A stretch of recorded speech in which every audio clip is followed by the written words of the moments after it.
It's 15:05. I think we are good to go. Very good afternoon to all the participants. Vivek Nevatia ji, our speaker for today, co-convener Saroj Swaika ji, and all other members. I welcome you all to today's webinar on NRI residential status and recent updates. This is a very much awaited webinar which I was looking forward from my own side, because in day-to-day affairs what we find that we face a lot of practical difficulties where a question comes up about if we want to invest something outside India. Suppose if we want to buy any shares which is not listed in BSE NSE but in outside our Indian customs. If you want to buy any foreign shares which are not listed in Indian territory. Second, if you want to buy any property outside, we also face difficulties wherein Indian citizens are residing overseas and they have having a Nostro account or an Euro account in India, and they want to invest something from here in either in shares or in properties. There's a confusion with respect to deduction of TDS if they are buying any property above 50 lakhs. If there is an NRI, whether we should deduct at the rate of 195 or whether the 1% rate should be there. So on these aspects, a lot of difficulties we face on general day-to-day affairs, which are maybe quite small also, maybe in-depth study is also required with respect to the same. And but obvious the residential status of NRI and the updates with which Vivek ji will be speaking up on the same. With today's subject today being also, as we are discussing that IPL is starting, it will be a short format thing. So I would expect the speaker also to brief us about the topic which we have selected, as well as the difficulties which we are having with understanding this NRI concept and dealing with the day-to-day affairs. If speaker is okay with it, Vivek ji is okay with it. Uh, Now I would request Sarojji Swaika to kindly introduce Vivek ji in front of our speaker, in front of our audiences, and then proceed with the meeting today's meeting. Thank Over you, to you, Sarojji. Thank you, Naveen. Vivek ji, a warm, heartfelt welcome to you. Thank you, sir. Thank you. Though Vivek Nevatia ji do not require a formal introduction as far as our views is concerned, but though as a matter of protocol, I am introducing him.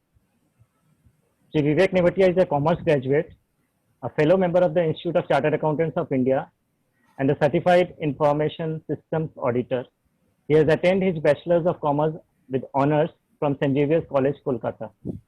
He is also a diploma holder in economics and BSc in management from University of London and diploma in information systems audit from ICAI. He has successfully completed certificate courses from ICAI on valuation, international taxation, and IFRS. He is registered with IBBI as a registered valuer for securities or financial assets, becoming the first to attain this qualification in the Eastern region. Currently serving as partner in Mrs. S. Jayakishan, Chartered Accountant. He is having more than 15 years of experience in the field of statutory systems and forensic audit, international taxation and FEMA matters, business valuations, Ind AS conversion, and corporate advisory services. He is actively associated with ICAI Registered Valuers Organization as a faculty member and served on the panel of experts for transfer pricing. He was also a member of a study group formed for the purpose of updation of existing accounting standards and for formulation of study materials on notified Ind AS. He was a member of the Kolkata Financial Reporting Review Group established for undertaking the review of general purpose financial statements.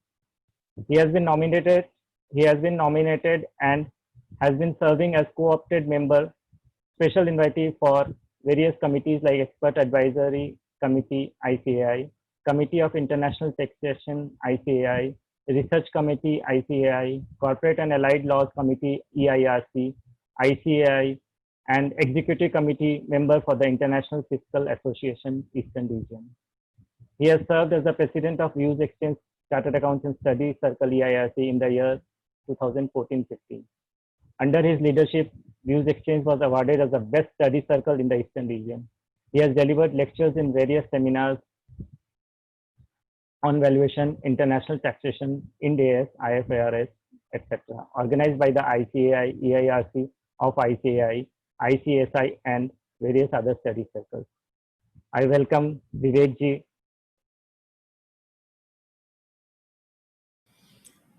आप mute हो गए हैं Saroj ji.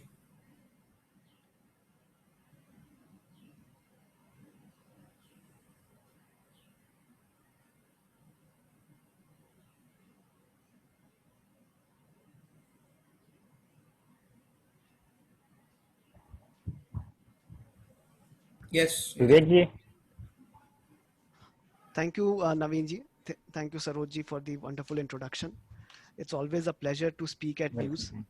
Welcome. It's always a pleasure to speak at Views. Views has been Views is close, really close to me, and for several years I have been associated with Views, and it is wonderful to come back to Views Exchange and speak on topics which are of my interest and which may be relevant for us as practitioners on a daily basis. So the way I have structured my presentation today, I would be dealing more with the amendments which have been brought out by the Income Tax Act in the current year and with respect to residential status.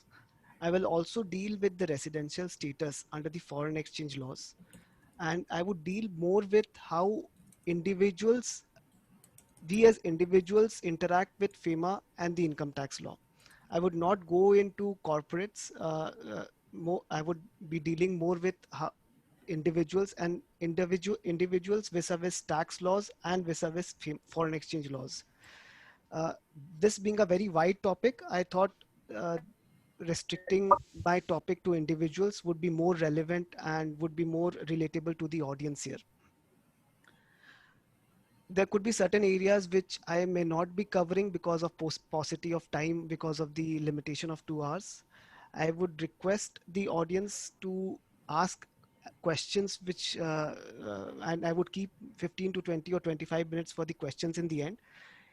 In respect of the topic which I am dealing with, you are free to ask questions as we go with the presentation. You may kindly raise your hand and probably then we may unmute you and you may ask the relevant question, or you can put your questions on the chat box as well. So this is how I am proposing to take this session forward. Uh, I'll just share my screen now.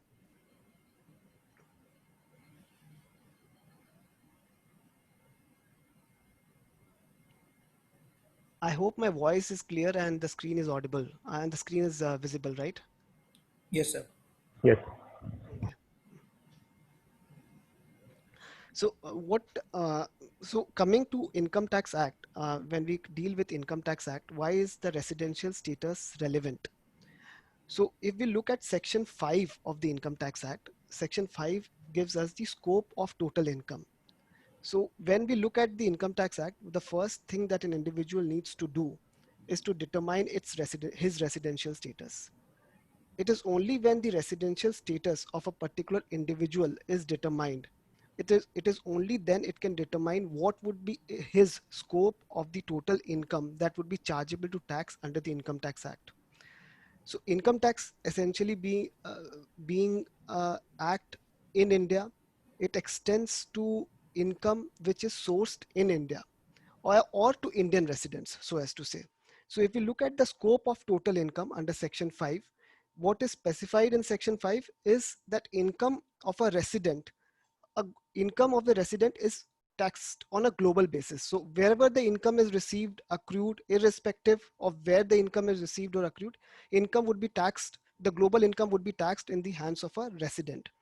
However, in the case of a non-resident, the income is limited to income which is received or deemed to be received in India, or accrues or arises or deemed to accrue or arise in India. So these are the limited areas where the income is taxed in the hands of the non-resident.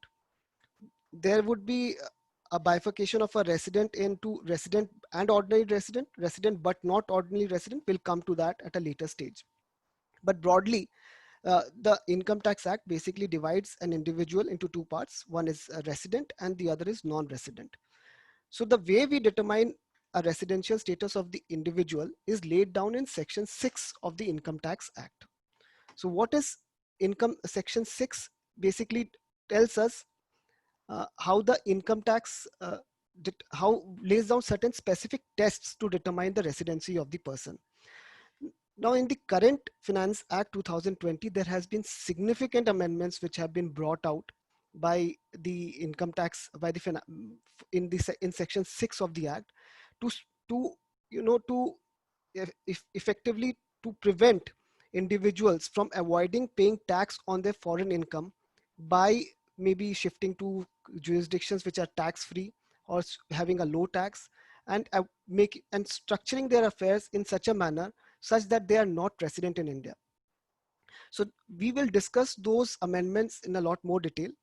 This, so generally, historically, if you look at the Income Tax Act, the way residential status is determined, and this is a practice across many jurisdictions, it is dependent on the period on which the person is residing in India during a year. So this is basically how we determine the residential status. So if we look at section 6.1, the subsection clause 1 of 6 of the act, basically it says that if I as an individual am residing in India for a period of more than 182 days, I am treated as a resident. So that is the first condition which is required to be satisfied. Then the second or condition which is there, it says that having within the 4 years preceding the year amount, if I have stayed in India for 365 days or more in the preceding 4 years, and in the current year, if I have stayed for 60 days, then also I'll be treated as a resident. So let us take an example for financial year 21-22. If I have to determine whether I'm a resident or a non-resident in the year financial year 21-22, if I have stayed in India for more than 365 days in the preceding 4 years, that would be 2021 and 19-20, 18-19 and 17-18. So in those 4 years, if I've stayed in India for a period of more than 365 days, and in the current year, if I've stayed in India for a period of 60 days or more, then also I'll be treated as a resident. We'll come to RNOR and ROR status a bit later. If these two criterias are not satisfied, if either of the two criterias are not satisfied, I was treated as a non-resident. So this is broadly how the status was, how the status was determined under the section under section 6.1 of the Act. Now 6.1, however, carved out an exception for certain classes of people. What were those exceptions? One was if I, as a citizen of India, if I am leaving India for the purpose of employment, or if I'm leaving India as a member of the crew of the Indian ship, then the 60 days criteria in the current year would be replaced by 182 days. This was how the section was essentially worded. So if you look at the first criteria, which is in the case of an Indian citizen leaving India for the purpose of employment or as a member of the crew, 60 days was replaced with 182 days. And there was a second criteria which was there. Police के लिए इसी का photo है खाली. अच्छा मैंने single आना चाहिए उसको. मैंने अभी फिलहाल 2 दिखा रहा है, मतलब सिंगल पर्सन का दिखा. Vijay ji, you are saying something? हाँ. साला इसमें अनम्यूट कर दिया क्या तुम?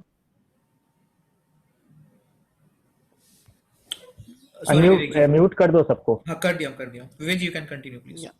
So if you look at section 6.1, so 6.1, the exception A, if I am an Indian citizen, if I'm leaving India for the purpose of an employment or as a member of Indian crew, the 60 days specified in the basic criteria is replaced by the 182 days.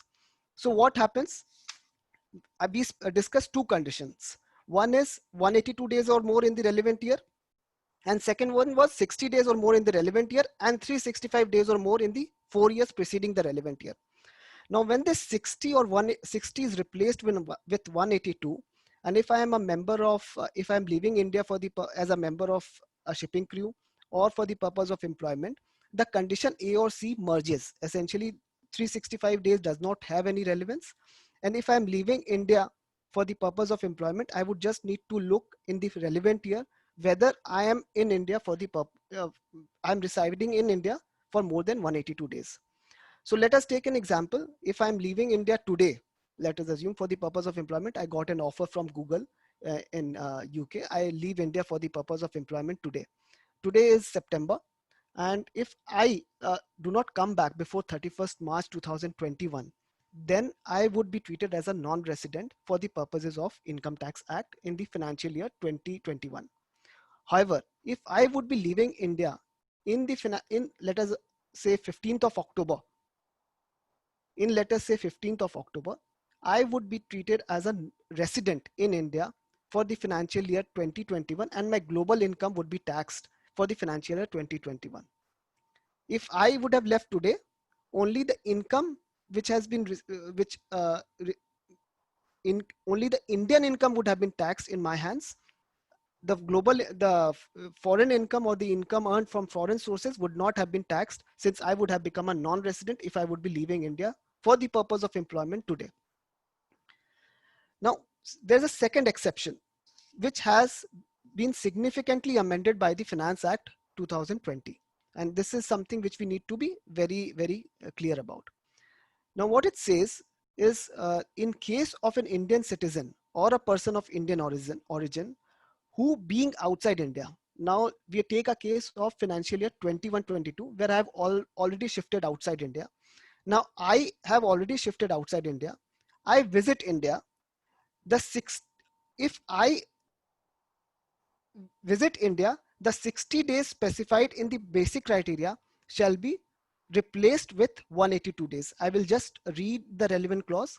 If I, being a citizen of India or a person of Indian origin, within the meaning of who being outside India comes on a visit to India in any previous year, the provisions of subsection C would mean stays in India for 60 days or more and 365 days in 4 years preceding the relevant year. The words 182 days have been substituted. So this, what it says is, this explanation essentially again carves out an exception that if I am a citizen or a person of Indian origin, if I visit India and the 60 days criteria is again replaced by 182 days. Now here the amendment is significant. I will, So here what the amendment is, that if income is up to 15 lakhs a year, there's no change, that the relaxation up to 182 days still continues. So if I am a person who is generally staying outside India, if I come on a visit to India as an Indian citizen or a person of Indian origin, the 60 days criteria was replaced with 182 days. So I could have come to India and stayed for a period of not more than 182 days to still continue my non-residential status in the financial year 21-22. However, now the amendment, what it says is, you will get this relaxation of 182 days only if your income is only up to 15 lakhs a year. If your income, however, is more than 15 lakhs, this 60 days would be replaced with 120 days. So the relaxation has therefore now been reduced to 120 days from 182 days. So what used to happen earlier is, I take up an employment in, let us say, UAE. I go abroad and I take up an employment in UAE. So in the first year, in the financial year 2021, the criteria of 182 days would have been relevant. So I become a non-resident in financial year 2021. But in the next year, when I am returning to India for visits, if I'm staying in India for more than 120 days in India, then I would be classified as a resident and not as a non-resident, which earlier the period was referred to as 182 days. So this is a very significant amendment which has been brought out by the Finance Act 2020. And this is something which we will need to evaluate while filing the income tax returns of residents who are employed abroad in countries, maybe in UAE, UK, wherever. So this would become therefore a lot relevant when we decide on the residential status, if they are staying for more than 120 days in the relevant year after they have gone for employment in any of the previous years. So are we clear about this, or any questions on this? It's clear, sir. Okay. So the objective of putting the limit as 15 lakhs is to ensure that only people who are having a higher income, they do not misuse this 182 days criteria, So only to ration out or to ensure that only people having a higher income are brought within the tax ambit, the limit has been specified as 15 lakhs. So there was a amendment which was brought out only yesterday, that's a proposal. The words citizen of India or citizen or person of Indian origin, there was some error in the language as brought out by the Finance Act 2020. So the language has now been changed to such person, which would be of no consequence from the perspective of our interpretation, but it is just to ensure that the language is corrected by the bill which was introduced yesterday. Now coming to a very interesting subsection 1A, uh, which has been introduced in section 6. This did not exist before Finance Act 2020. What does this 6(1)(a) state?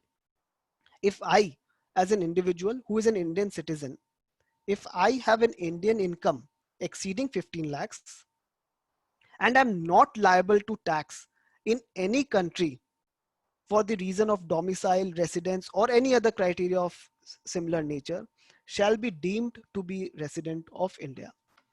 So this provision was introduced as an anti-abuse provision and was essentially introduced to trap those individuals who were organizing their affairs in such a manner that they would become non-resident forever and their foreign income would always escape tax. So for example, what used to happen was, as an Indian individual, I would probably shift to a low tax jurisdiction such as UAE, Qatar, or any other country wherein there's no income tax or there's low tax, or I would be residing in multiple countries in a year, wherein I would not be a resident of any country, so-called stateless citizens or so-called nomads, tax nomads. So these people would always avoid tax by not being a resident of any country. So what the language says is, if I, as an individual who is an Indian citizen, if I'm having an income of more than 15 lakhs and I'm not liable to tax in any other country for the reason of domicile or residency, then I would be treated as a resident of India.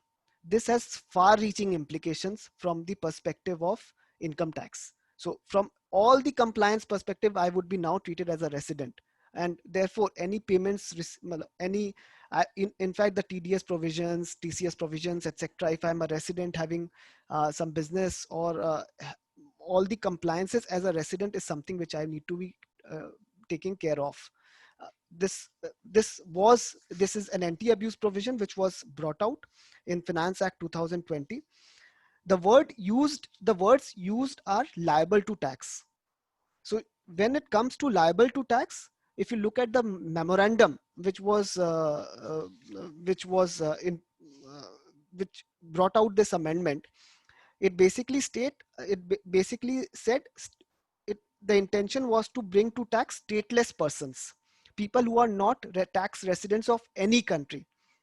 Now let us take a very simple example. Let us assume UAE has no tax, or the individuals are not subjected to any tax in UAE.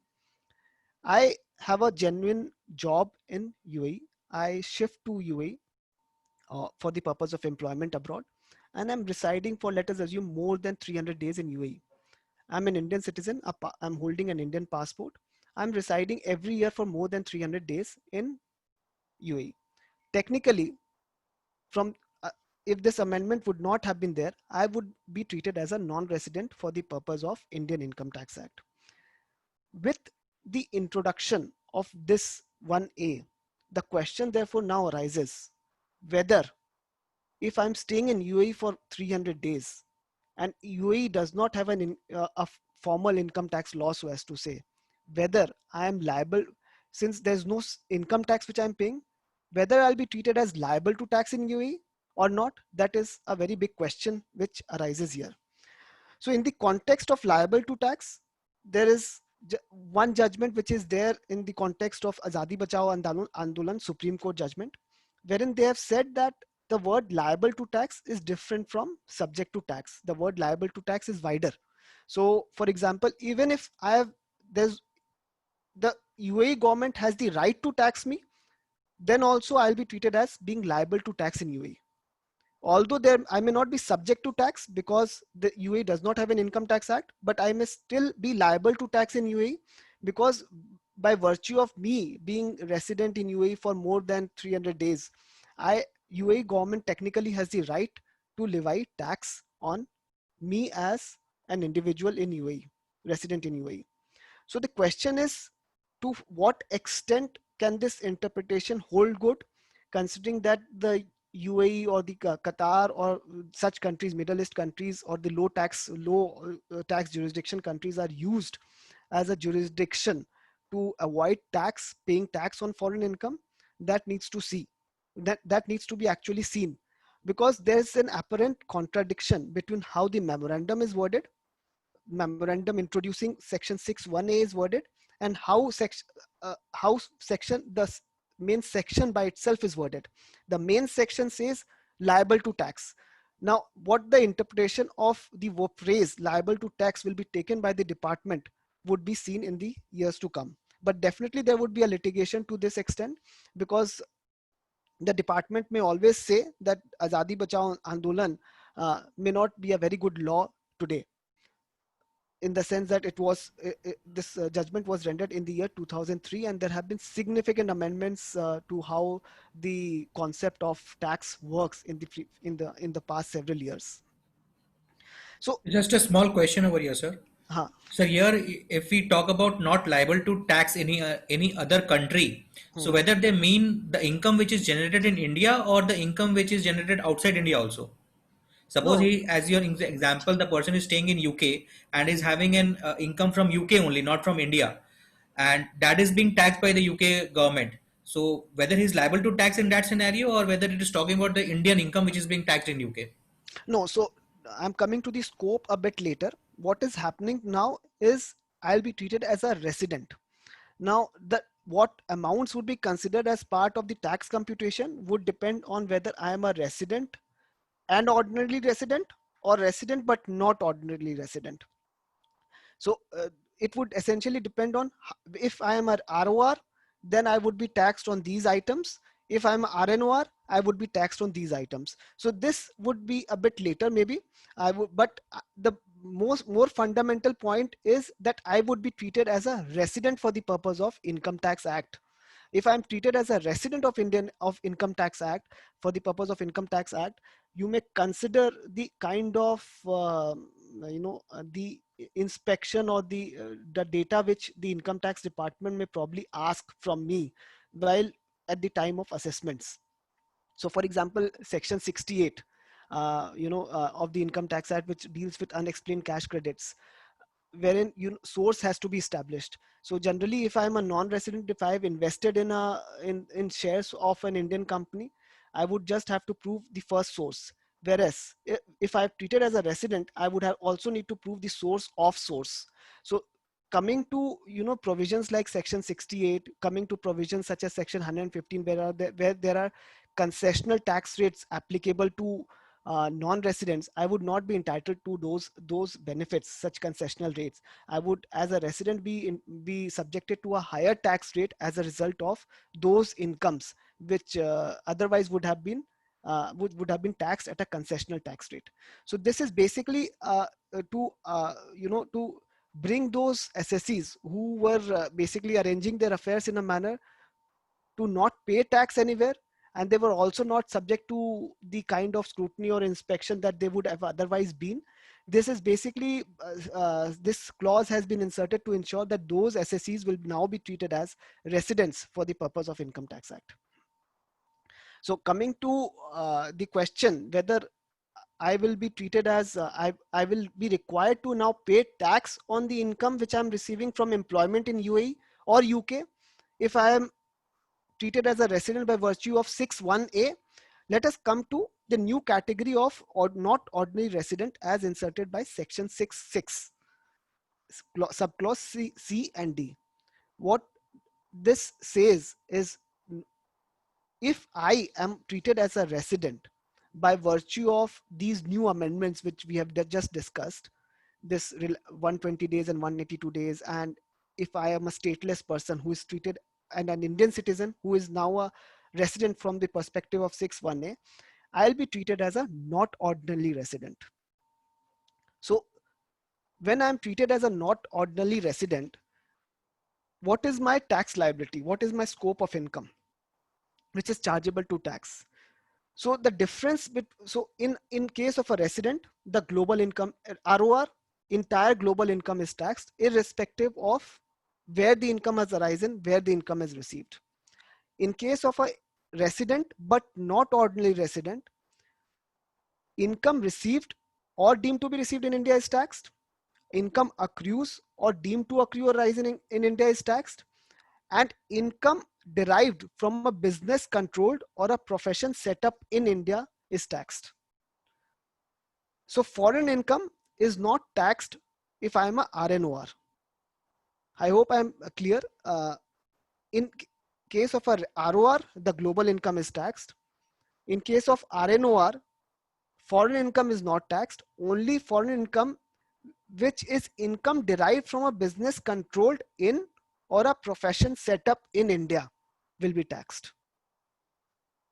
I hope I'm clear with this. So for example, if I'm having an employment abroad from, let us assume if I'm employed in Google or Amazon, which is situated outside India, and it's a UK based company. So employment in those companies being a source outside India, and it's not a business controlled in or a profession set up in India. It's not an income derived from a business controlled in or a profession set up in India.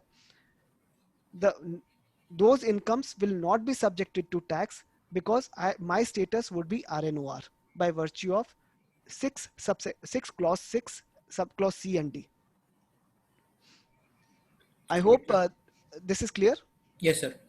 So if I'm a non-resident, only foreign income, foreign income is not taxed. Only income which is received or deemed to be received in India, or income accrues or arises or deemed to accrue or arise in India is taxed.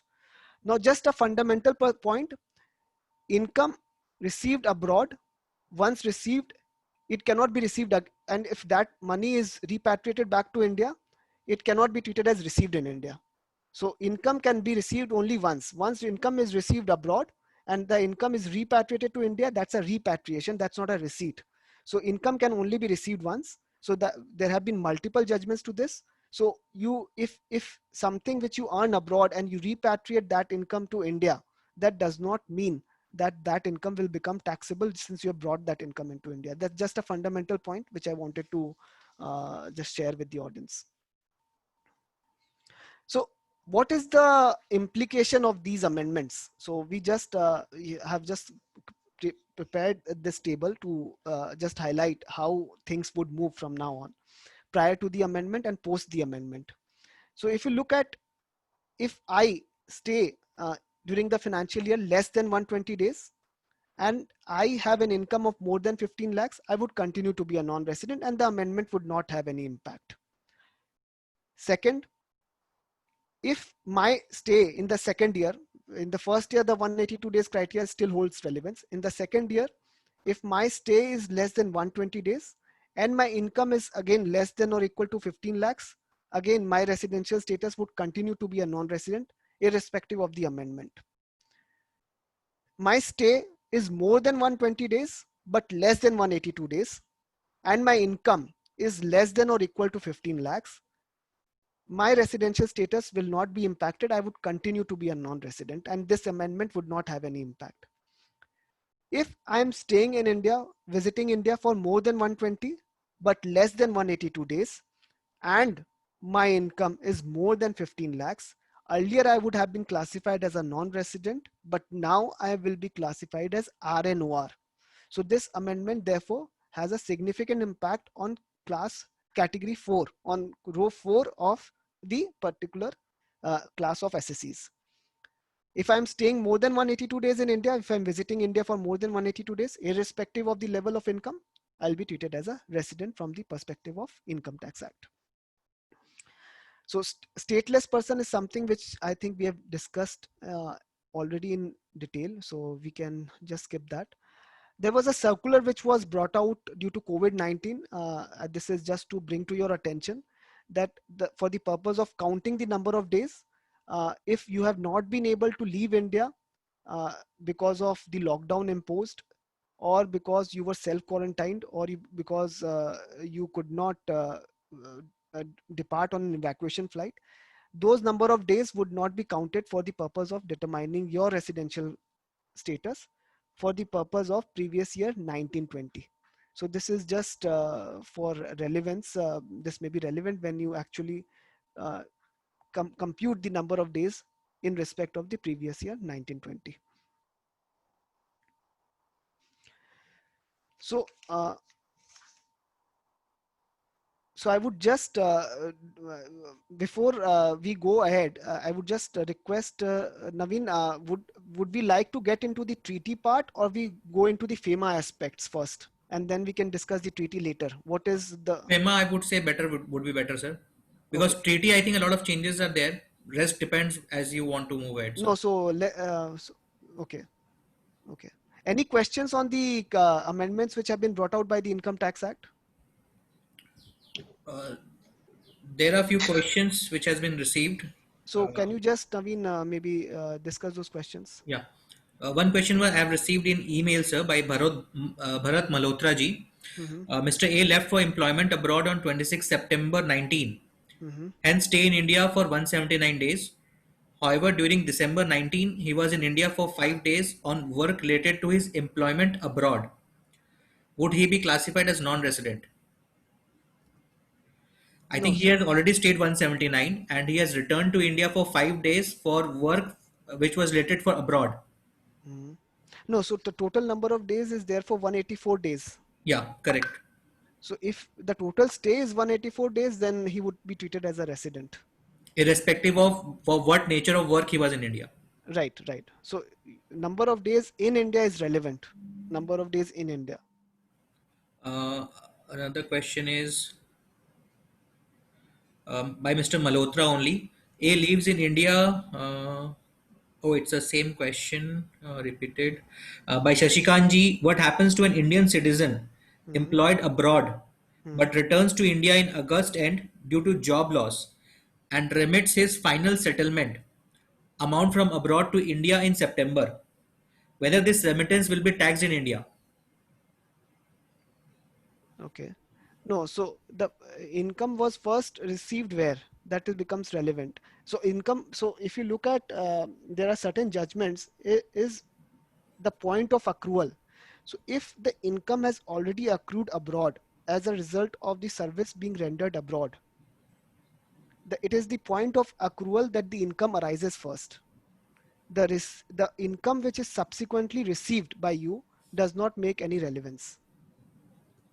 Correct, sir. So that is my view, but there again there are some conflicting judgments in this regard, but this view can be probably taken. Uh, Sir, can I come in here? I just wanted to inquire. This income was received abroad. I'm okay, Shashikant here. This okay. income was received abroad when the citizen was residing abroad and employed abroad, but Hmm. he has to come back to India because of job loss, Hmm. and he has just remitted his final settlement, which was accrued in abroad. It is not an Indian income, it is a global income, or it is a income which is accrued abroad, but it is only a remittance of his final settlement. So in that case, being having returned in August, he has to stay. If he doesn't go back before March, it is more than 182 days. So in that case, what will happen to that? Okay, okay. So firstly, I have to check whether I'm a resident or not. If I'm resident of India for financial year 2021, then my global income is taxable, subject to the treaty reliefs, etc. So for the financial year 2021, since I've returned in August, and if I'm staying in India till March, I would be a resident of India for the financial year 2021. And even income accrued, wherever accrued, whether outside India, inside India, doesn't have any relevance. The income for the period from April to August will also be taxed in India, subject to the treaty reliefs, and the tax is paid in UK. Here the role of DTAA comes in, sir. Yeah. And also, I think Shashikanji said ki we clarified that this income, which 15 lakhs, is the Indian income. So yes, this 15 lakhs refers to the Indian income, which would or the GTI of the relevant uh, SSC in India, which would have been taxable. Sir, I have a question. This income of that 15 lakh slab which we are talking about, this is after all expenses. Suppose someone has invested some money in a company and he has employed a person to look after Mhm. and paying salary to him. So before giving salary, he has a earning of 20 lakh, and after that, suppose he's paying salary of 50,000. So basically, his final profit comes to 14 lakh. Mhm. Then what will be status in this case? That resident or not at ordinary resident वाला नहीं, जो clause amendment है. नहीं, income would be computed as per the normal provisions.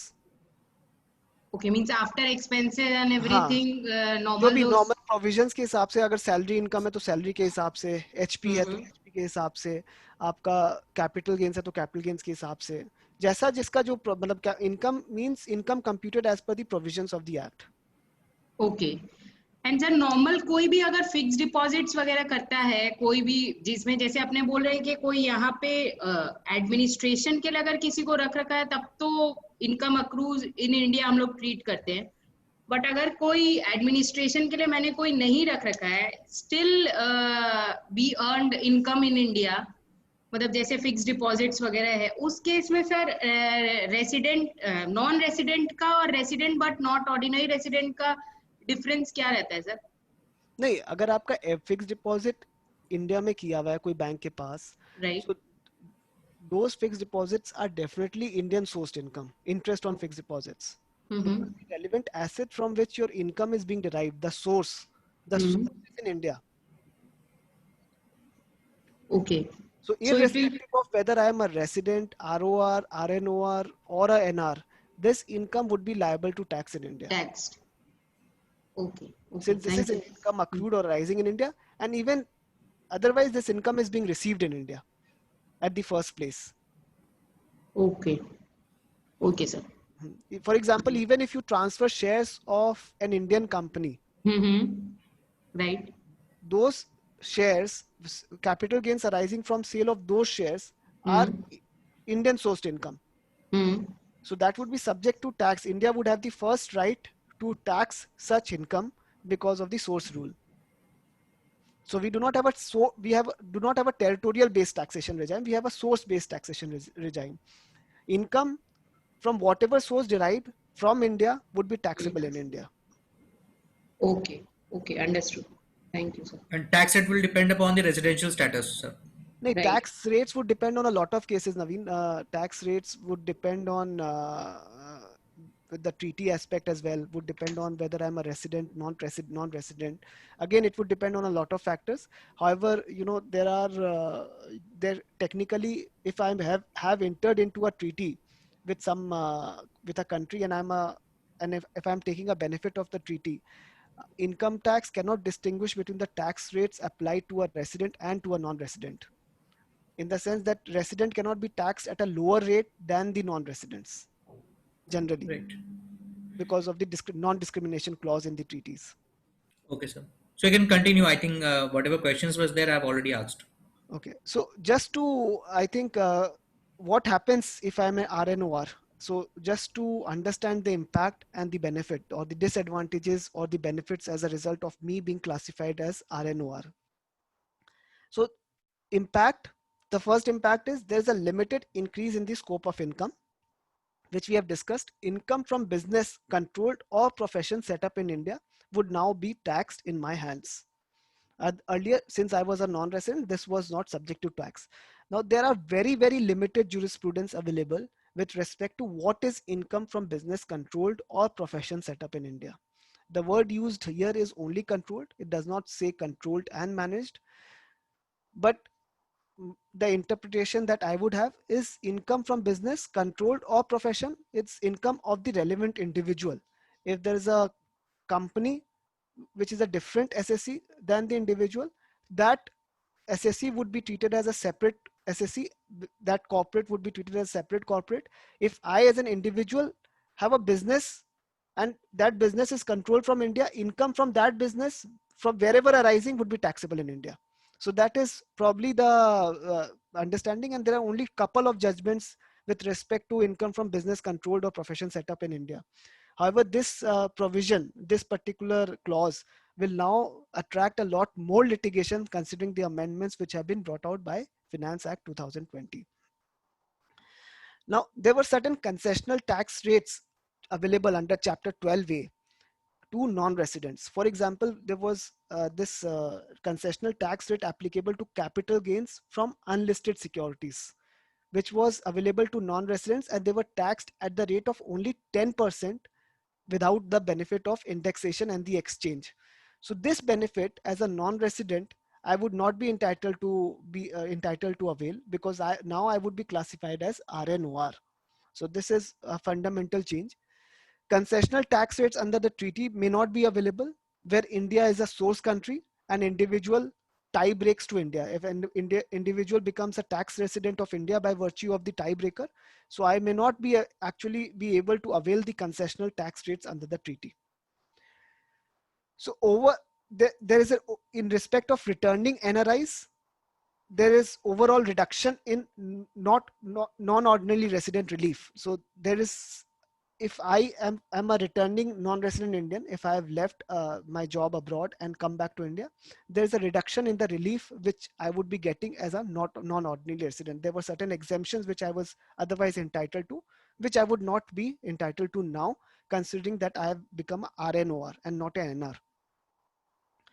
So there would be again significant tax compliances that may increase, such as TDS obligations, tax return filing, which I was otherwise not applicable to. Also, an NOR will be still treated as non-resident for the purpose of transfer pricing, and I would still be subjected to transfer pricing implication if I have a transaction with another AE in India for the purposes of Section 93. So this is broadly the impact of, or the disadvantages of me becoming RNOR and not an NR as earlier. The benefits which I may be now be able to avail as a result of this new classification is, for senior citizens, there are certain slab rates available, which would now be available to NOR. Since I'm a resident but not ordinary resident, I would be entitled to the concessional slab rates available to senior citizens. TDS deductions, there is a very common problem which we generally face is when we purchase immovable property from non-residents, we have to deduct tax at the rate of 20%. However, if I'm now classified as RNOR, the tax deduction would only be limited to 1% of the value of the property and not 20% plus index plus surcharge plus cess, as would have been applicable if 195 would have been there. I would be eligible to claim foreign tax credit for doubly taxed income. So if, for example, I am if there's a tiebreaker, from the tiebreaker rule, if I am treated as a resident of, let us say, UK, I'll be treated, firstly, I would be able to avail the concessional tax rates under the treaty. And also I would be eligible to claim foreign tax credit for the doubly taxed income, because I would be able to claim the treaty benefit, which otherwise I would not have been able to claim if I would have been a non-resident. Because a fundamental prerequisite for claiming treaty benefit is I should be resident of one of the countries to which the one of the countries to which the treaty of which I am claiming the benefit, I should be resident of one of the countries. So I may be eligible to claim foreign tax credit now because of the doubly taxed income as a result of me becoming a resident. Relaxation on reporting requirements. I may not be required to file this detailed ITR 2 as per the extent provisions, because I'll be a resident, and being a non-resident, generally I would be required to file generally a lot more detailed disclosures, which I'm not now required because because I being a resident, the reporting requirements generally reduce. I would still not be required to report foreign assets, because as per the instructions on the relevant ITR forms, If I am RNOR, I would still not be required to disclose the foreign assets in my income tax return. So this is broadly how the uh, terms, the income tax amendment will affect us. Now, before we get into FEMA, I will just like to highlight that the residential status under the Income Tax Act is not the same as residential status under FEMA. There could be multiple scenarios wherein I am a non-resident from the perspective of income tax, but I'm resident from the perspective of FEMA, or vice versa. Please understand that it is always possible to have a different residential status under income tax as for the and FEMA. You have to look at both the acts separately. You cannot combine both the acts for the purpose of determining your residential status. This is a fundamental principle which we need to appreciate. Also, FEMA is a transaction-based law. So we look at FEMA for the purpose of ascertaining whether this kind of a transaction is allowed or permissible or not permissible. So I have to look at the residential status at a point of time. Income Tax Act determines residential status for the entire year. FEMA determines residential status from a particular point of time. It is an intention-based law. So if, for example, if I'm entering into a transaction today, I have to look at what is my residential status today. I could have, under the FEMA law, there could be a scenario where I could be a residential state non-resident for the first 6 months and a resident for the next 6 months. So I will just take a break for a minute and I'll just join back. Give me just a minute, Naveen. Huh? Yeah, sure. I'll just give me a minute, please. Huh?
Yeah, sorry. Yeah, okay, sir. So, so again, so from a FEMA perspective, we have to be very careful with what our residential status is, and it's an intention-based law. So we need to be very clear with how the residential status under FEMA would be. So in the example which we discussed, for example, let us assume I go abroad for the purpose of employment. Let us assume on 1st of September, 2020.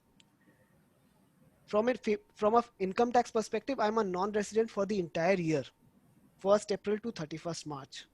Whereas from a FEMA perspective, I would be treated as a resident from 1st April to 31st of August for the transactions which were undertaken during that period. And for the period from 1st September to 31st March, I would be treated as a person resident outside India. Are we clear about this? I think. I did not get this point, sir, actually. Okay. So from a FEMA perspective, the definition is if I leave India for the purpose of employment, which would indicate my intention to stay abroad for an indefinite period of time, I would be treated as a person resident outside India from the day I leave India. Irrespective of the number of days I am staying in India. Absolutely. Okay. So if, for example, if I leave India for the purposes of employment abroad on 1st of October 2020 or 1st September 2020, or even let us assume 1st March 2021, so I would be treated as a person resident outside India from 1st March 2021 to 31st March 2021. Got your point. Irrespective of whether the days coming ahead I am staying in India or not. Right. On that particular day, FEMA will treat me to be a non-resident. Right. So I have to look at my intention when I'm leaving India for the purpose of employment. If, for example, if I'm going abroad for a short visit, for let us assume a holiday, or for a purpose of a short deputation for let us assume 2 months, or for doing a short duration course for 3 months or 2 months, this does not indicate my stay abroad for the purpose of for an indefinite period, right? Right. In that case, I will not be treated as a non-resident for the purpose of FEMA. Got your point, sir. So this, my intention is therefore very relevant. And the way residential status of FEMA is defined, it's defined in a very confusing manner, or a very convoluted manner. In the sense, it says that you have to look at the number of days I was present in the preceding financial year, firstly. So if I have resided for more than 182 days in India in the preceding financial year, I will be treated as a resident. So in financial year 2021, I have resided for more than 182 days. I am treated as a resident. But this will not include three clauses are there. One is if I'm going abroad for the purpose of employment, if I'm going abroad for the purpose of a business, if I'm going abroad such as to indicate an intention that I would be staying abroad for an indefinite period. So therefore, first it says that I would be a resident. But then this resident would not include the following three criteria, which would imply that if I'll be generally treated as a resident, but if I'm leaving India for abroad for the purpose of some, for the purpose of, for a purpose which would indicate my stay for an indefinite period abroad. Sir, you got muted, sir. Yeah. So if so I would be treated as a person resident outside India from the day I'll be leaving India for the purpose of employment or for the purpose of business. Now the question arises, let us assume I set up a company in UAE and I become a director there. I'm going abroad for the purpose of employment. I still retain my directorships in my Indian companies. There's no bar in continuing as a director of Indian companies, and I still draw remuneration from the Indian company. Now, in that case, there could be a possibility to argue that you will not become a person resident outside India because your intention is to leave India and to settle abroad for an indefinite period is not there. So you technically have to look at the surrounding facts and circumstances to evaluate whether you would be treated as a person resident outside India. There could be other facets that you may need to examine. You may also need to look at the kind of visa that on which you are going. You may look at if you're going abroad for a tourist visa, you cannot say that this indicates my stay for an indefinite period. If you're going on an employment visa, if you're going on a business visa, those facts would hold much more relevance from the perspective of how you determine the residential status under FEMA. So this is something which has to be understood very well, and from a principal perspective, this is how FEMA looks at determining the residential status under for the purpose of various transactions which are permissible or not permissible as a resident or a non-resident. Now, just to understand, अपने लोग इतना समझे हैं कि what is resident, what is non-resident. There are various terms which are used interchangeably across income tax, across FEMA. So just I've thought I will list those terms down so that it is beneficial for us to understand which term is relevant when. So resident, non-resident, it's relevant. Income tax you look at separately, FEMA you look at separately, and you do not merge both the laws for determining the residential status. Deemed resident, which we just discussed, clause 1A and section 6(1) amendments by the Finance Act 2020. This is a new category inserted for Indian citizens from non-taxed countries. So we term this loosely as a deemed resident because of section 1A. Not ordinary resident is only relevant under income tax for exemption of foreign income. Otherwise, NOR otherwise is not relevant under FEMA. NRI and non-resident. NRI is and non-resident both have their own relevance under income tax and FEMA. Income tax, NRIs enjoy certain benefits from an income tax perspective. Certain tax benefits are there.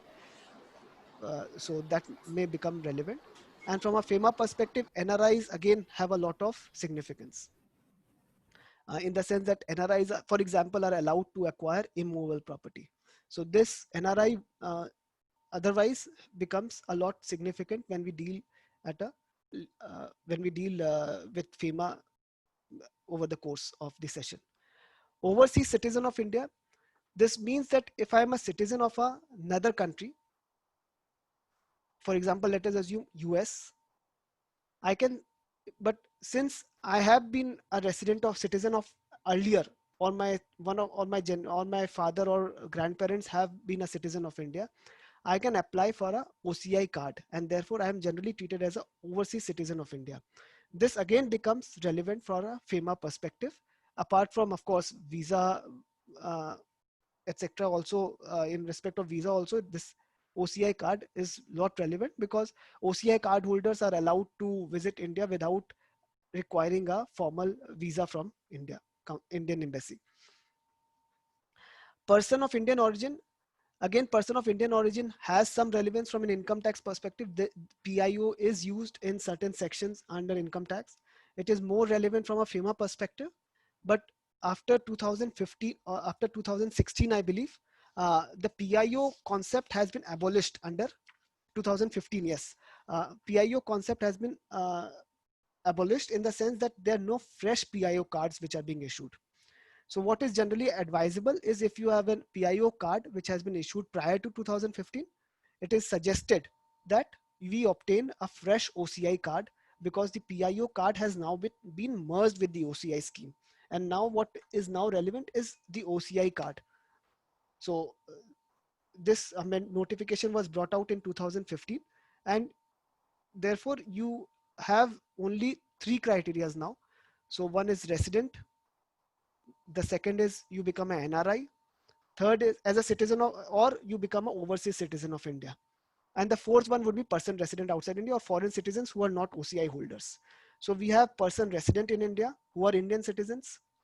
Then there are person who are citizens of India but who are residing abroad. They would be NRIs. Third would be if I am a citizen of abroad, but I am a OCI card holder. They have certain reliefs which are available from a foreign exchange FEMA perspective. And lastly would be person resident outside India who are foreign citizens who do not have a OCI card or who are not NRIs. So these are the broad terms which are relevant when we understand FEMA.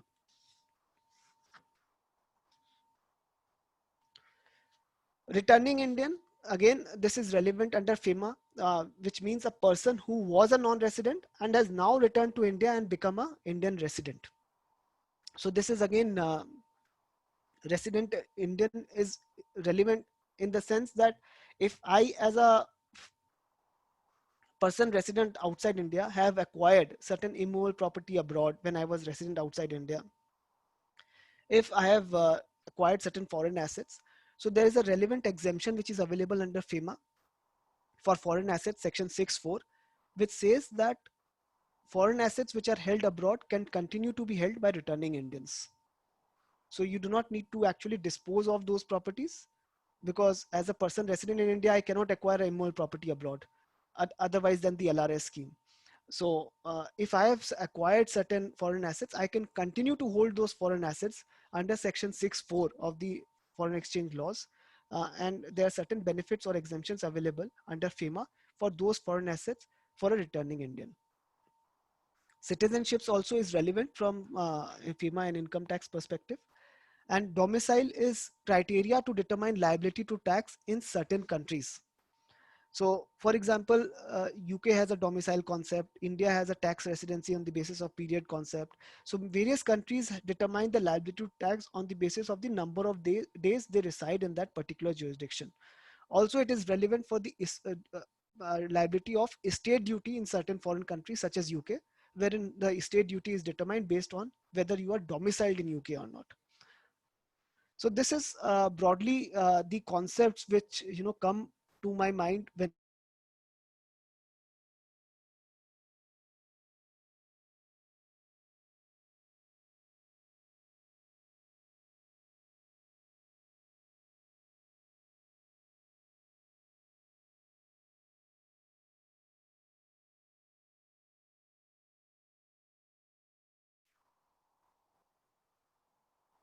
Naveen, Yes, sir. any questions from the participants? No questions as of now, sir. Okay, okay.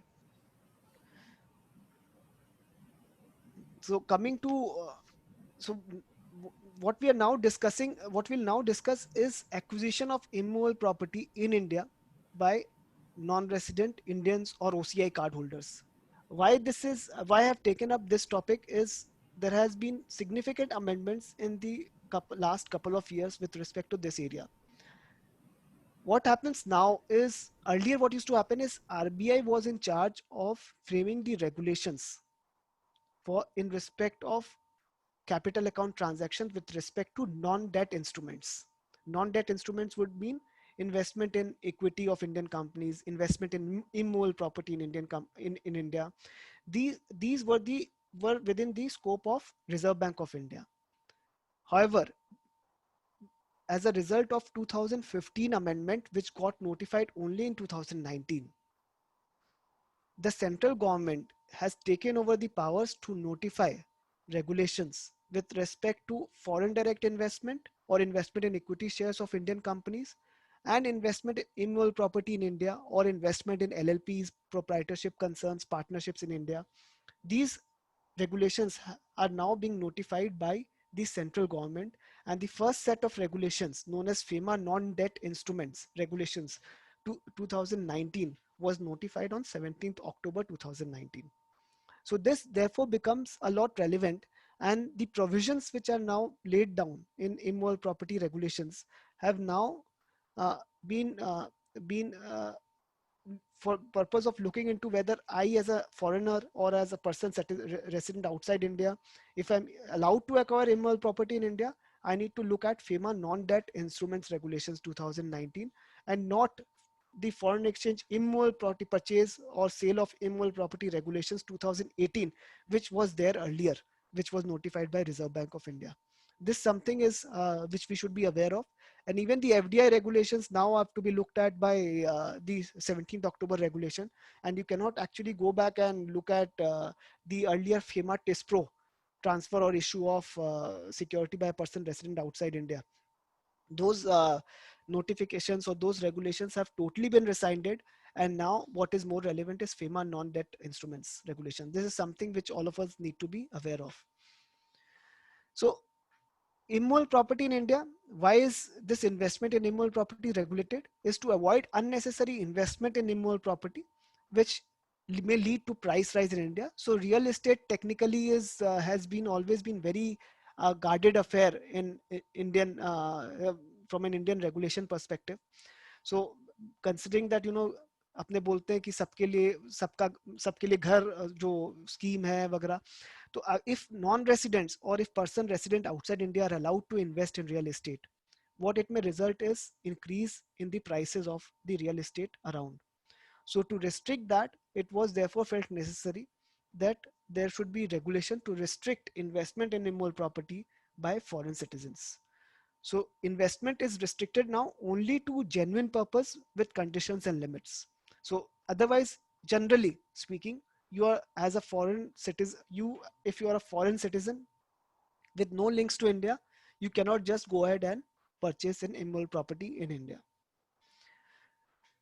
So what the immovable property regulations essentially say that non-residents are not allowed to buy immovable property in India unless specified conditions are met. So any non-resident is not allowed to purchase immovable property in India except if certain conditions are met. Now, what does this imply? This means that I, as a resident, would be, if I am a resident, I would be allowed to purchase an immovable property in India. Take, for example, let us assume a British citizen comes to India for an employment in India and he stays for 2 years in India.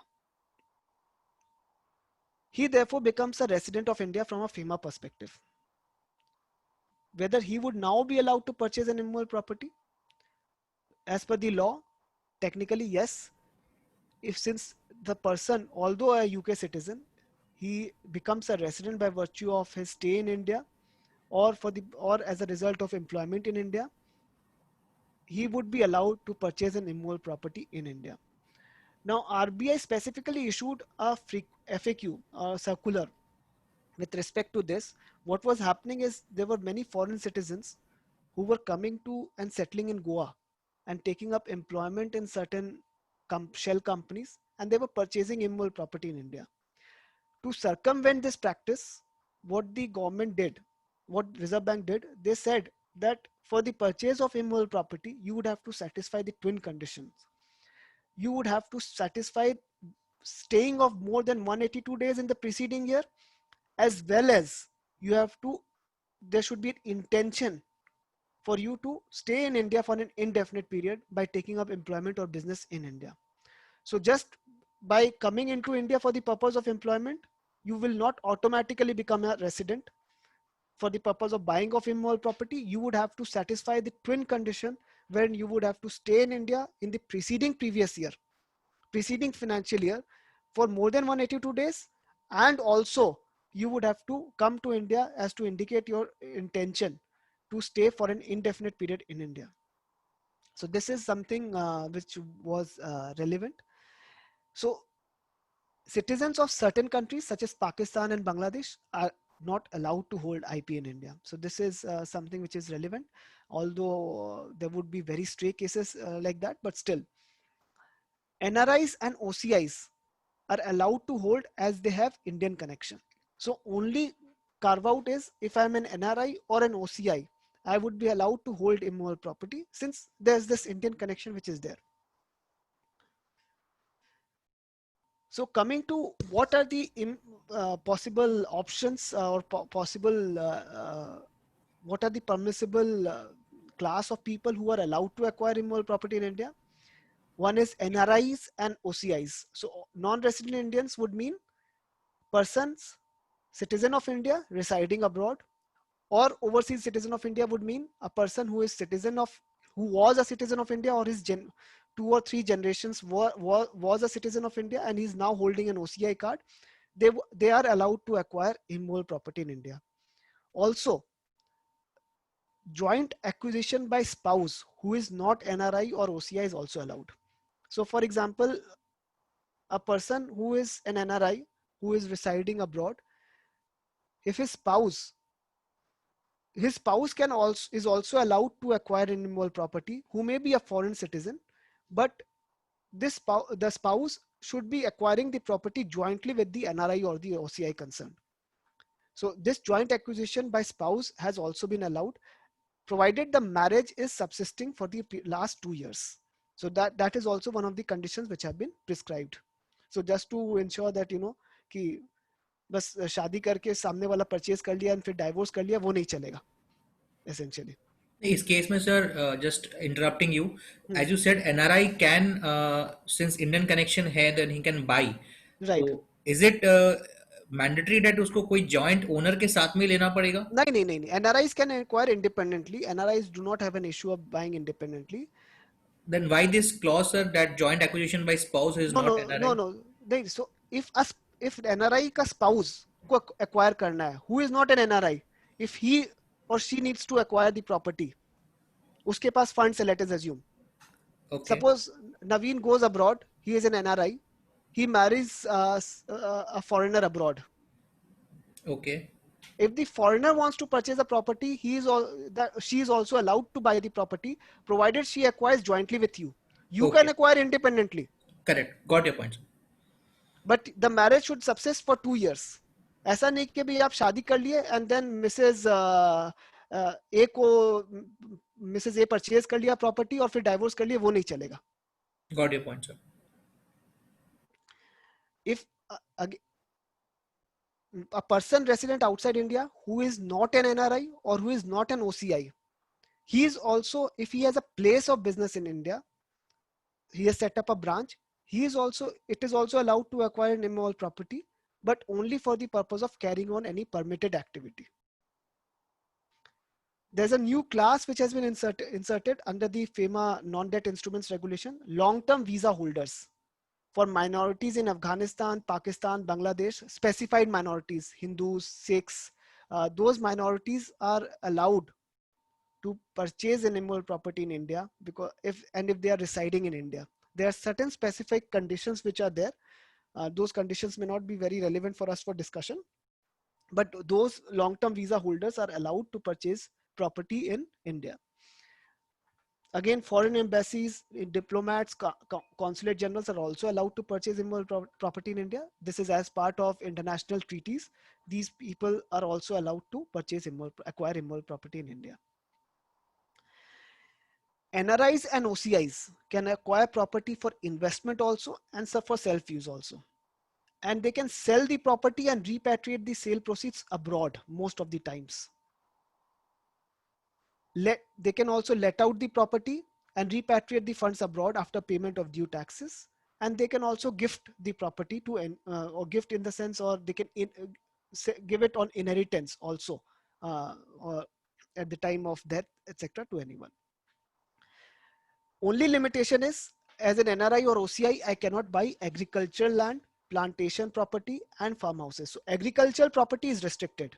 So as an NRI, I cannot purchase agricultural property, or as an OCI, I cannot acquire agricultural property or engage in real estate trading. I cannot have a business out of real estate. So that is also something which is relevant. I can acquire it for investment or for self-use, but I cannot be trading in real estate frequently. So that would not be permissible. That would be looked at FEMA from a non-compliant perspective, because you are into the business of real estate. So earlier the concept of NRI was not clearly defined. Now it is very clear that it is NRI means a person resident outside India who is a citizen of India. So this is something which is now very clear. OCI category we have already discussed. Who is an OCI? Rules for NRIs and OCIs were earlier different. Now rules for NRIs and OCIs with respect to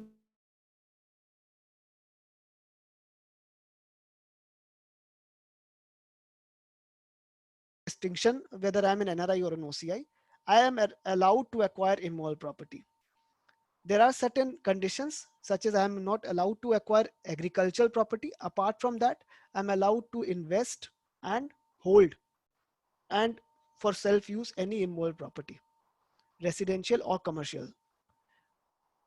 In the earlier regime, in the 2018 regime or in the earlier regime, immovable property, when RBI had brought in a notification, I was not allowed to repatriate the profits. Now even repatriation of profits is allowed on the sale of that immovable property. So this is something which is significant. Now just to understand, NRIs and OCIs can acquire by purchase any immovable property other than agriculture property from any person. I can, again, NRI or OCI can acquire by gift any immovable property other than agriculture property from a resident or NRI or OCI who is a relative as defined in the Companies Act. So gift should be from a relative, and the gift should be of a property other than agricultural property. When it comes to inheritance, I can acquire any immovable property whether or not it is an agricultural property. I can acquire it from anyone, whether it is a person resident in India or a person resident outside India who acquired it in line with the relevant FEMA provisions, or from a resident. So inheritance is you can acquire any kind of property from anyone if that property was acquired under the legally acquired by the relevant person resident outside India. There could be certain properties acquired pre-independence by PROIs. There could be possible scenarios where foreign citizens may have acquired the property through inheritance, or they could have become foreign citizens subsequently. Those properties can be inherited by any NRI or OCI provided that person resident outside India or that foreign citizen had acquired the property as per the extent provisions applicable when that property was acquired. So regarding this repartition of fund, can I ask you a question, sir? Haan, bolo. Suppose an NRI is there who has purchased a property, for example, I'm considering 1 lakh rupees in India, out of the funds which he has having in NRI account. Now he has sold this property at 1 crore rupees, suppose in India. So definitely he is supposed to pay the long-term capital gain tax as Right. per his residential status, and Mhm. the rest amount, whatever gain is left about, can he transfer it to his own? As you said that he can transfer abroad also. Right. So whether Right. any certification or something is required, or any FEMA No, approval is required for transferring this amount, so because it will be more than 1 lakh or 2 lakh dollars. right. So most of the time, uh, the AD Bank is not very clear, was not very clear about this 2019 regulations. In fact, I had a discussion with one of the big authorized dealers in the month of January or February. They were not even aware that this October 2019 regulations had come in. Uh, so you have to make them aware that these regulations are there. They would check with their compliance team and they would allow repatriation of the funds which have been generated from the sale of the property. So a general declaration given by the SSC will suffice. Yes. Okay, sir. In case of a residential property, not more than repatriation of proceeds of two residential properties are allowed. This needs to be kept in mind. Okay. In case of commercial, there is no limit specified, but in case of a residential, you cannot repatriate proceeds for more than two residential units, Irrespective of any amount. irrespective of any amount. So one property can be worth 20 CR, one property can be worth of 2 lakhs. It is irrelevant. So it's two units. 2 units. Okay, sir. And it is not clear this 2 units is per year or for the lifetime. The way FEMA is worded, I would probably read it conservatively, and I would say that during the lifetime, so as to say, right now, unless a clarification is issued. Because it will be diversion of funds of India abroad, sir. Right. So residential, essentially the objective is to ensure that residential real estate prices are not increased. Correct, sir. So the objective is that. So the restriction is therefore put on residential real estate and not on the commercial real estate. So this is the intent with which the FEMA's laws are worded. So to ensure that the real estate prices are not residential real estate prices, सबका आवास सबके लिए जो scheme है वो सब मतलब prices jump नहीं कर जाए, inflation नहीं हो जाए unnecessary, which is uncontrolled. To avoid those, these regulations or restrictions are put in place. Right, sir. Transfer by sale, I can transfer any immovable property other than agricultural property to an NRI, OCI, or to a resident. So this is relevant.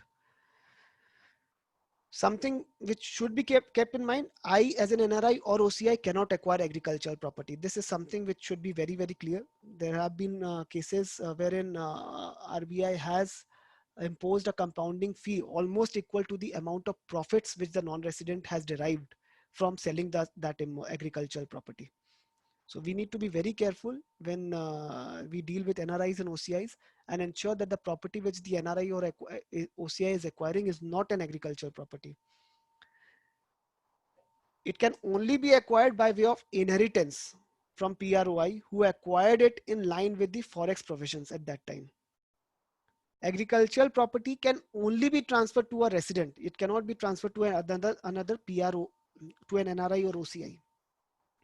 And no property can ever be transferred to a foreign citizen. We need to appreciate that as well. So inheritance, an NRI can acquire property through inheritance. An NRI can give his property in his will to another non-resident also. So if I, for example, if now I'm an NRI and my son is a foreign citizen, and who is not an NRI, and he's not even an OCI card holder, I can, through my will, give the property to my son, because through inheritance that is allowed. An Indian resident also is allowed to give the property, bequeath the property to the non-resident concerned, to any non-resident. Even agricultural property can be inherited. However, restrictions can be put on use or repatriation of the sale of the agricultural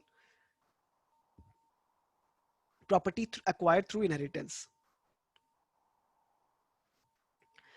Indian resident can gift the question, one question, can immovable property be distributed before death?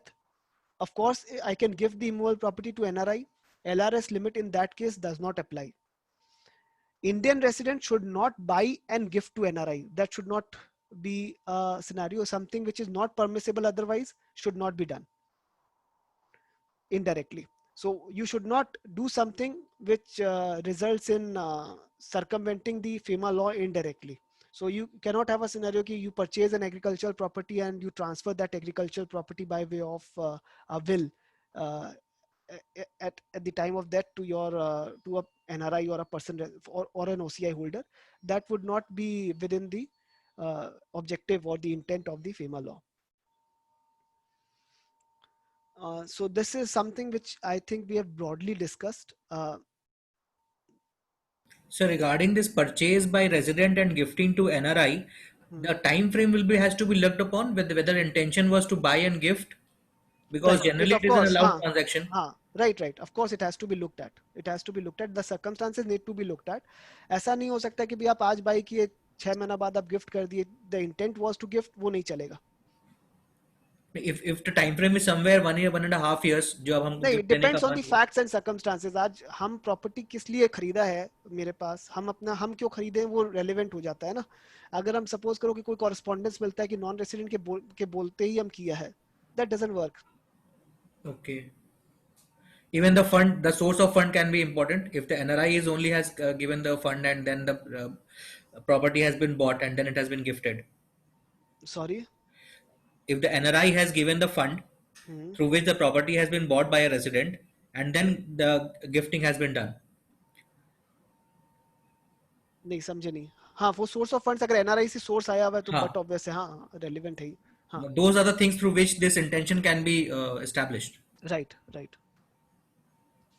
We need to be very careful when we deal Question, with. can I ask you? Yeah. हाँ, टोडी जी बोलिए please. So you can bequeath your property to a non-citizen also. Right. A non-citizen also. Right.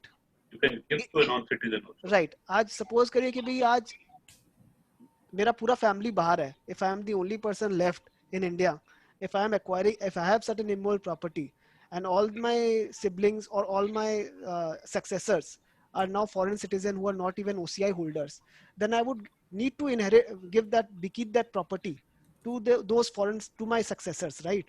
So inheritance essentially allows all kinds of transfer of immovable properties to even a foreign citizen. Thank you. With respect to acquisition, there is no approval from RBI required. No declarations need to be filed. Payment for purchase needs to be made through banking channels only, or funds held in a non-resident account maintained.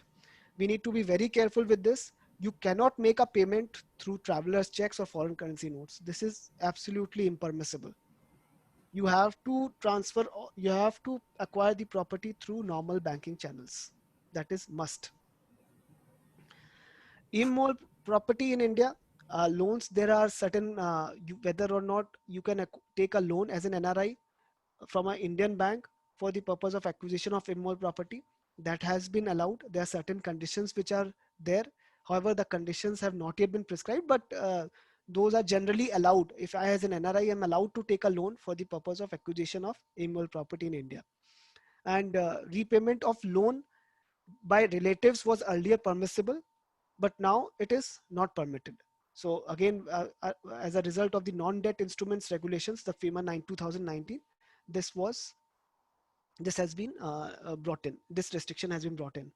Repayment of loan can be made from NRE, foreign funds, or NRO account, irrespective.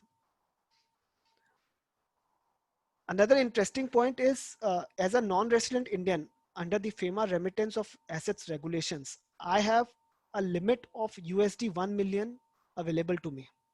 So even in respect of non-repatriable investments, proceeds of non-repatriable assets, non-repatriable proceeds of investments in immovable property.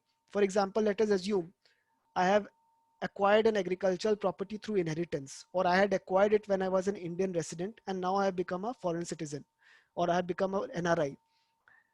If I'm selling that agricultural property, repatriation of that agricultural proceeds of the agricultural property is generally not allowed. However, there is this FEMA remittance of assets regulations which allow remittance up to USD 1 million per financial year to non-resident Indians. So this is something which is very relevant.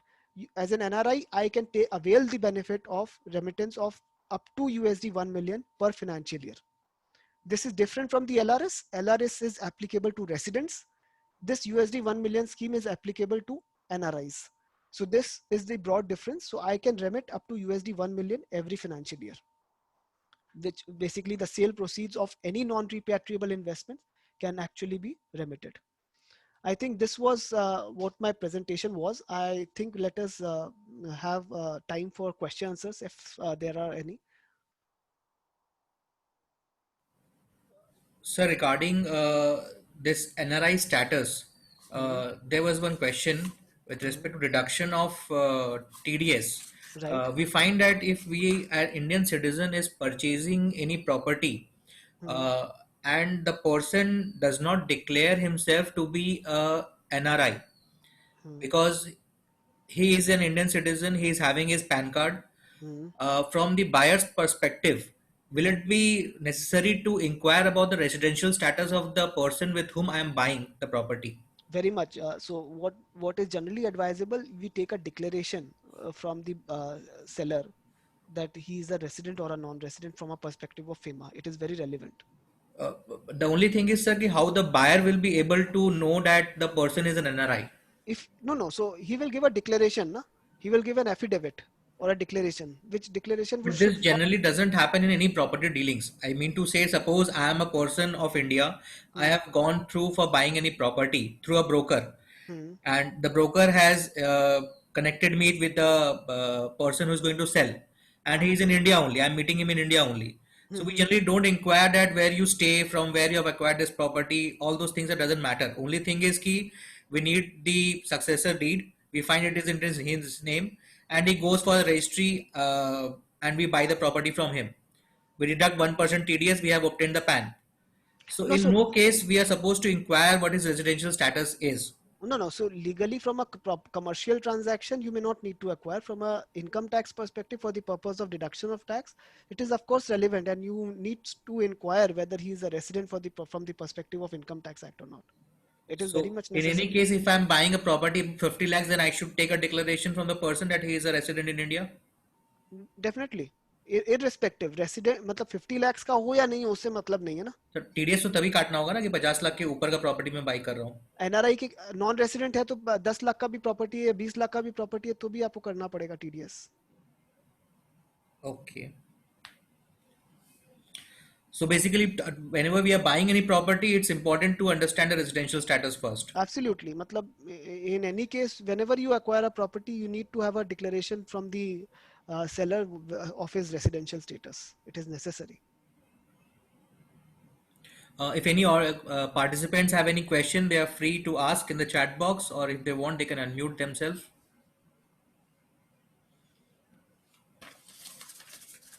So regarding this new act which you said that which has been taken over by central government with respect to FEMA non-debt instrument, is it the only thing which has been taken up and rest is still lying with RBI, or Yes, yes. Only the non-debt instruments or equity instruments or immovable properties, those regulations have been taken up by uh, the central government. The central government, in consultation with Reserve Bank, notifies these regulations, and in respect of the other regulation, the Reserve Bank, in consultation with central government, notifies the other regulations.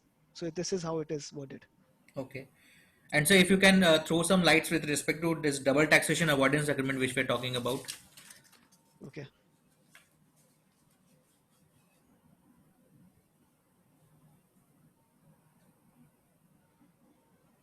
एक second.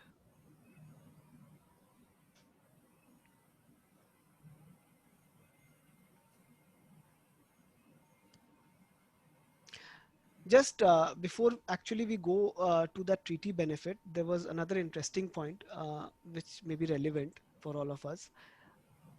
From a equity investment perspective, whenever we look at NRI investment into India, we generally look at foreign direct investment regulations.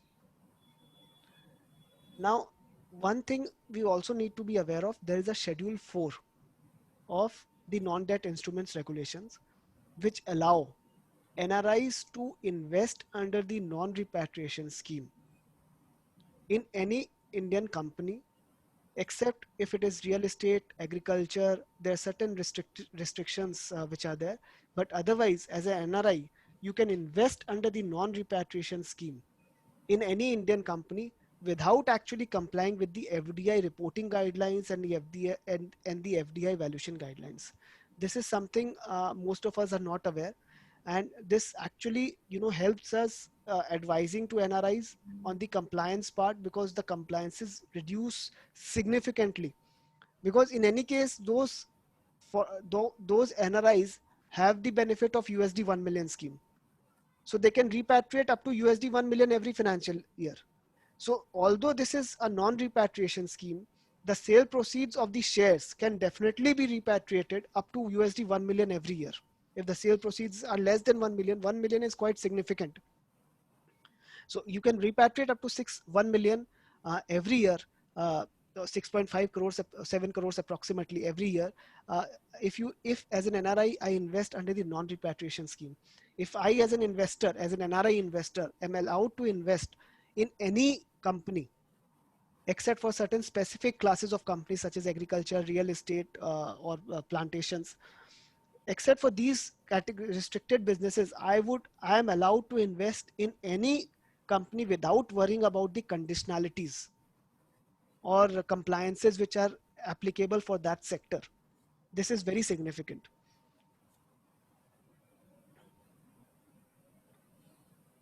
Coming to residence under the treaty, what happens is, why are we discussing this treaty? Essentially, as a result of this new insertion of Finance Act, what happens is there could be a scenario where I could be RNOR and I could be a resident of another country as well. For example, let us assume if I have going abroad for the purpose of employment in UK or UAE, I become, let us assume for the sake of argument, liable to tax. I am not liable to tax in UAE. I am treated as a RNOR under section 6(1)(a) of the Income Tax Act. Therefore, and I may also be a resident under the India-UAE Treaty of UAE. Considering that I am resident of both the countries, residence for the purpose of treaty would therefore be determined as per the tiebreaker test. So I would have to determine of which country I would be a resident under the tiebreaker test. So tiebreaker test is basically determines under the treaty, if you are a resident of both the countries, which country you will be treated as a resident of based on the tiebreaker conditions which are there. So the tiebreaker test, essentially, you have to look at each treaty separately, but broadly, how the treaty tiebreaker test moves is, firstly, I have to look at resident of the country where he has a permanent home available. I'll be treated as a resident of the country where I have a permanent home. If I have a permanent home available in both the countries, then I will be treated as resident of the country where my personal and economic relations are closer. So, for example, there could be a scenario where my personal relations are closer in India and my economic relations are there in UAE or UK, as the case may be. Then also, and I have a permanent home available in both the countries. So I cannot determine the center of vital interest. If the country in which he has a center of vital interest cannot be determined, or he has a permanent home in both the countries, then I'll be a resident in which I have a habitual abode. So where I'm generally residing as a practice, or what is my habitual abode, that country would be treated as, the treaty would say that I'll be treated as a resident of that jurisdiction. If I have a habitual abode in both or neither countries, if I may be working in an MNC and I'm not actually residing regularly neither in UK or in India, and therefore I do not have a habitual abode in both the countries, then I would be treated as a resident of the country of which I am a national, or of which I am a citizen. In India, not possible. If I'm a national or a citizen of both the countries, it is not practicable to have this scenario in India, because India does not allow a dual citizenship. Then the competent authorities, then the income tax or the revenue authorities of both the countries will determine by mutual agreement procedure of which country I'll be treated as a resident of. So once I'm treated as a resident of, let us assume, based on this tiebreaker conditions or tests of UAE or UK or any other jurisdiction as the case may be, then I would again fall back to a non-residential status from an income tax perspective under Section 90 Redwood Treaty. So this is something which is relevant, but again, treaty is something which you need to be very careful of, and you need to look at each treaty separately. Further, multilateral instruments have also come into existence which modify the double tax avoidance agreements to some extent. So we need to look at the MLIs as well. So without looking into the treaty, just by looking at the treaty only won't help. You would also need to look at the MLI, whether it is enforced between the relevant countries, and those amendments brought out by MLIs in the relevant double tax avoidance agreements would need to be looked at to determine how the treaty affects you as a resident, or how you can actually take the relief under the treaty. Also, you need to look at the GAR provisions, because these are all anti-abuse provisions. You cannot organize your affairs in such a manner to take a tax benefit wherein you become non-resident of various countries. There was a recent judgment in international tax ruling. I don't remember which country was it, wherein the tax authority sought to apply GAR for the relevant person. He was trying to avoid tax in any jurisdiction by organizing his stay abroad in multiple countries. So we need to look at various aspects when we look at the treaty. We cannot look at treaty, we cannot from a general perspective. Each treaty has to be looked at independently and from the specific facts of the case. So it's very difficult to just generalize the situation. I think that is all from my side, Naveen. Yeah, actually, sir, there are a few questions if you can answer. One is by Mr. Bimal Agarwal. An NRI transfers money to India in its own savings account.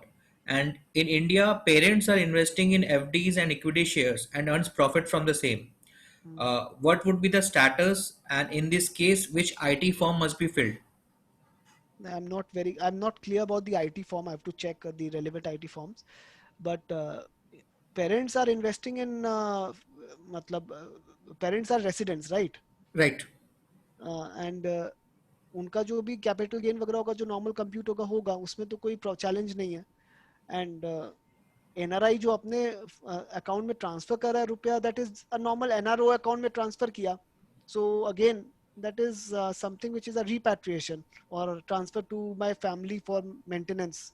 Why will that attract tax? The income on that may attract tax in India, but the repatriation will not be taxed. But NRO account cannot be repatriated.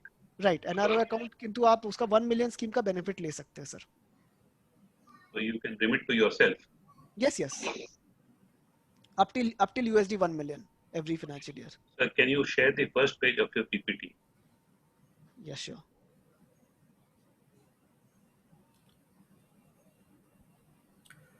So another question is from Parasuram Kumar ji. एक second sir, उनका कौन सा question, कौन सा sir?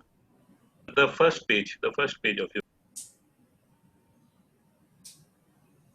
This one.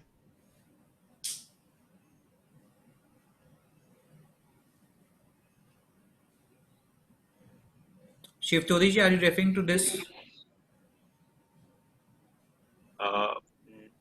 The next one, please. The next one. ये तो income tax का है. नहीं, आपको क्या चीज का पूछना, बताइए.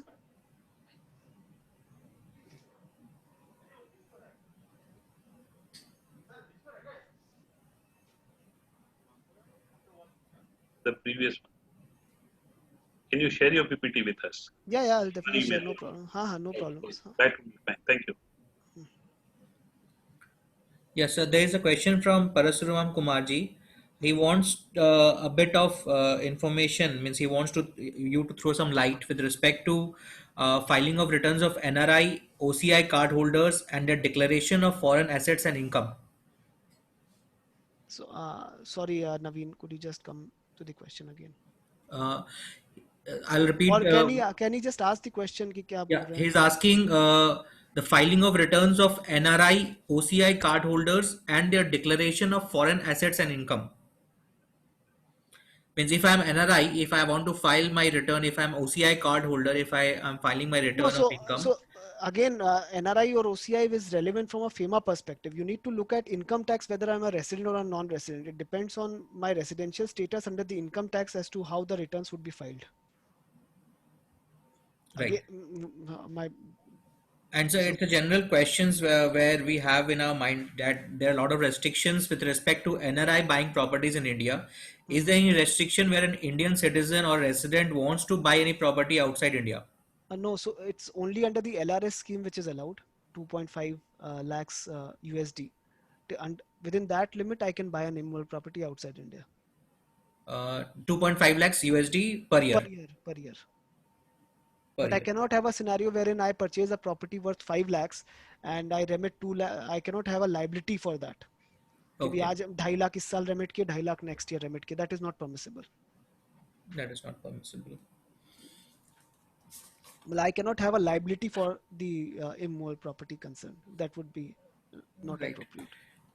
And so, in general circumstances, we find that there is a joint account between two brothers, and one of the brothers has recently been staying outside India for employment, Mm-hmm. and he becomes NRI, and he transfers funds into his joint account, Mm-hmm. Okay. wherein he is the primary holder, and there is secondary holder or joint holder is brother. Mm-hmm. So in this scenario, whether this account which is being maintained in India is being utilized by his another brother who is a resident, Mm-hmm. the money coming in into this account, whether any implication will be there with respect to taxability of the same in the hands of the second holder? The taxability, Naveen, would be dependent upon it's a subsequent receipt or a first receipt. It's a अगर मेरा accrue बाहर हो गया है, income मेरे को बाहर receive हो गया है, if I am repatriating that income will not be taxed. General अगर हम ये पूछते हैं कि जो इंडियन अकाउंट है उसमें pan number and everything is being given of the person who is standing in India, और उसमें जो पैसा आ रहा है वो नहीं नहीं उसका नहीं ब्रदर या नहीं सिस्टर वहां से ट्रांसफर कर रहा है नहीं, वो तो आपका repatriation हो गया ना for my family. For the family. ये मेरा बेसिकली इनकम नहीं आएगा. मेरा income out of income credited to my foreign bank account if I am remitting to my Indian bank account or to my brother's account, that will not attract taxability under any circumstance. It is a repatriation of my savings. Repatriation of my savings, correct. ठीक है sir.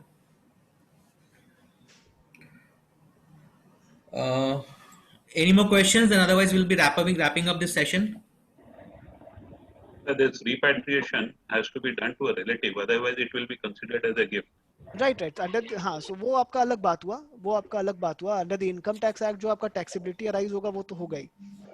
But also you may need to look at FCRA regulations, Foreign Contribution Regulation Act regulations,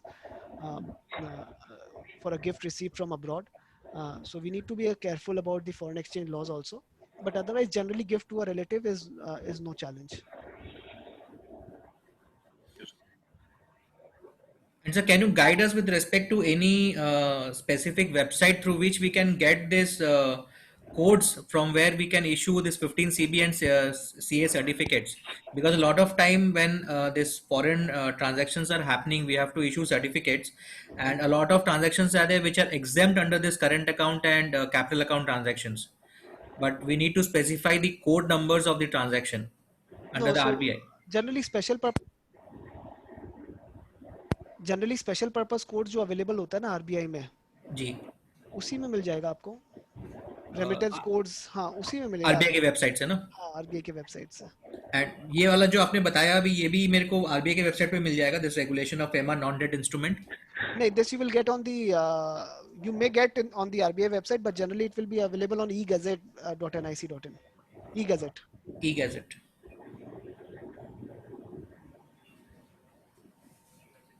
Charu ji, you want to say something?